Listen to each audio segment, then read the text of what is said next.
میں نے کہا کہ اس ملک میں آیا ہوں تو میرا سوشل کانٹریکٹ ہے اس حکمرانوں سے، اور میرا سوشل کانٹریکٹ ہے لوگوں سے، کہ میں نے لوگوں کی ویل بینگ کے لیے کام کرنا ہے. جو قوم انصار کیوں مدینہ ریاست مدینہ تھی کہ آپ نے ان میں بھائی چارہ اور بردرہڈ ایسا قائم کیا تھا کہ ایک دوسرے کی مدد کرتے تھے.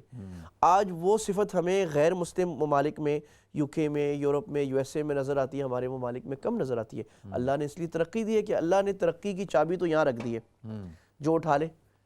تو وہ جو اقبال نے کہا تھا نا کہ رحمتیں ہیں تیری اغیار کے کاشانوں پر، برق گرتی ہے تو بیچارے مسلمانوں پر. ہم بھی یہ کہتے ہیں کہ اللہ آپ نے ہمیں جو ہے نا اسلامی ممالک کو انڈر ڈیولپ رکھا ہے، ان کو ڈیولپ رکھا ہے اس لیے کہ دنیا ریزنز پہ چل رہی ہے. اللہ تعالیٰ نے وہ جو کامیابی کا راز ہے وہ ان لوگوں نے اٹھا لیا ہے.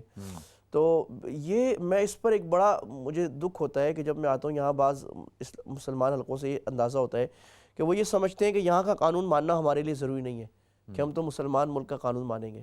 دس از اے کائنڈ آف ہپوکریسی. بھئی یا تو آپ یہاں رہے نہیں، اب رہیں وہاں پر رہیں. آپ یہاں کی بینیفٹس لے رہے ہیں، اور کتنے ایسے لوگ ہیں 20-20 سال سے بینیفٹس لے رہے ہیں ادھر بات ادھر بات کر کے. آپ یہاں کی فیسلٹیز لے رہے ہیں یا آپ پہ خرچ کر رہے ہیں. آپ اتنے خوبصورت معاشرے میں اتنے اچھے قانون میں رہ رہے ہیں، اور آپ سمجھتے ہیں کہ آپ کی ذمہ داری نہیں ہے کہ آپ پے بیک کریں.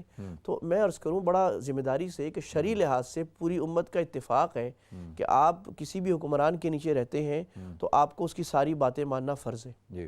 ہاں جو بات واضح شریعت کے خلاف ہے وہ نہیں ماننی، لیکن وہ ہوتی کم ہے کیونکہ اکثر باتیں انتظامی اور ایڈمنسٹریٹو ہوتی ہیں. مثلا بس کے رولز ہیں، ٹریفک کے رول ہیں، اب آپ بولو اسلامی اس میں اسلامی غیر اسلامی کا سوال ہی نہیں ہے. یہ تو انتظامی چیزیں آپ کو ماننی ہی ماننی ہے.